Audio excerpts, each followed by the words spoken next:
ఇప్పుడు మీ ఇంటి పేరు కనకాల, కానీ మార్తాండ్ అనేది మీ ఇంటి పేరు అయింది. మీ నాన్నగారు కేఏ మార్తాండ్ అనేది, మీరు మార్తాండ్ కే వెంకటేష్, అలాగే మీ బ్రదర్ శంకర్ మార్తాండ్. ఎందుకు మార్తాండ్ అనేది మీ నాన్నగారి పేరు అండి?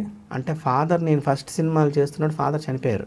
ఓకే. నేను ఎడిటర్ అయినా కొత్తలో పెళ్లి సందడప్పుడు చనిపోతే రాంధ్ర గారు ఏం చెప్పారంటే, వెంకటేష్ అంటే వెంకటేష్ అంటే కనకల వెంకటేష్ అంటే కిక్ లేదు వెంకటేష్, మీ ఫాదర్ పేరులో బలం ఉంది, మార్తాండ్ అంటే ఆ గంభీరం ఉంది, కాబట్టి అది పెట్టుకో, మీ ఫాదర్ది నీకు కలిసి వస్తుంది అన్నాడు. ఓకే.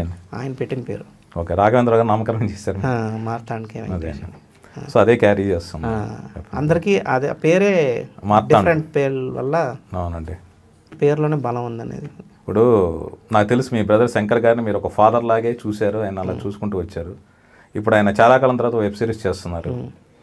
మీరు ఏమంటారు శంకర్ మార్తాండ్ గారి గురించి, ఆయన చేస్తున్న ప్రాజెక్ట్ గురించి? లేదండి, నేను చెయ్యట్లేదు, అది వాళ్ళు చేస్తున్నారు.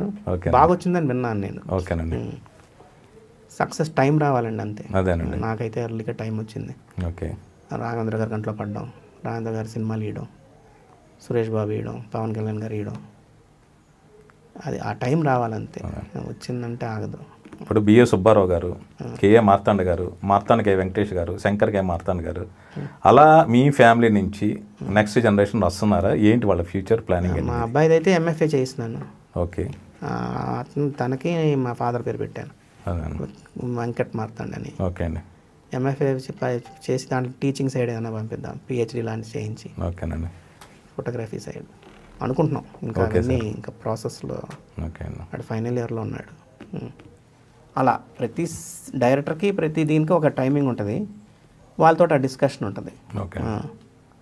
శేఖర్ గారు అయితే కొన్ని సినిమాలకి, శేఖర్ కమల్ గారు అయితే కొన్ని సినిమాలకి రీఎడిట్ అంటాడు కొన్ని సీన్లకి. ఎందుకన్నాడంటే ఆయన రాసుకున్న స్టైల్లో కొన్ని రాసుకుంటాడు ఆయన. అది మేము ఒకసారి మాకు అది తెలియక మేము ఎడిట్ చేస్తాం. అది చెప్పిన తర్వాత అవును ఆయన చెప్పింది మనకు కరెక్టే కదా అని చెప్పి మళ్ళీ రీఎడిట్ చేస్తాం. ఆనంద్లో ఒక సీన్ ఉంది, భోగి సీన్లో అమ్మాయి భోగిలు అందరూ సామాన్లు ఆలయాల నుంచి సామాన్లు తీసుకొచ్చి చేస్తూ ఉంటారు.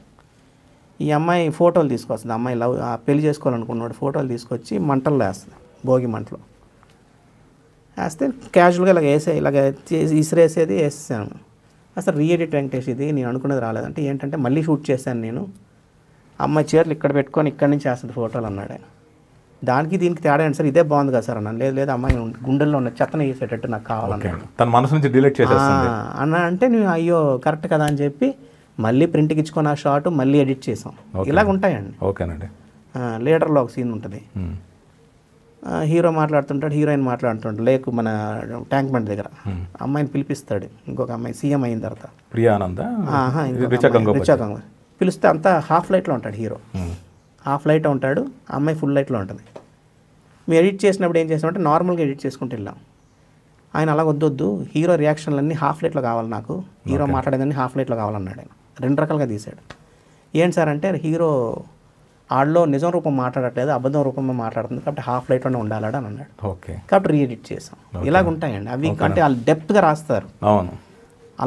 అలాగా కొన్ని సీన్లు రీఎడిట్ అవుతాయి. వాళ్ళు చెప్పింది అవును కరెక్టే కదా అనిపిస్తుంది మాకు కూడా, మనకెందుకు తట్టలేదు అని. ఇలాగ ఉంటాయండి ప్రతి సినిమా మాకు ఒక ఎక్స్పీరియన్సే చెప్పాలంటే. ఇలాంటి ఇంట్రెస్టింగ్ వీడియోస్ కోసం తప్పకుండా మా ఛానల్ని సబ్స్క్రైబ్ చేయండి.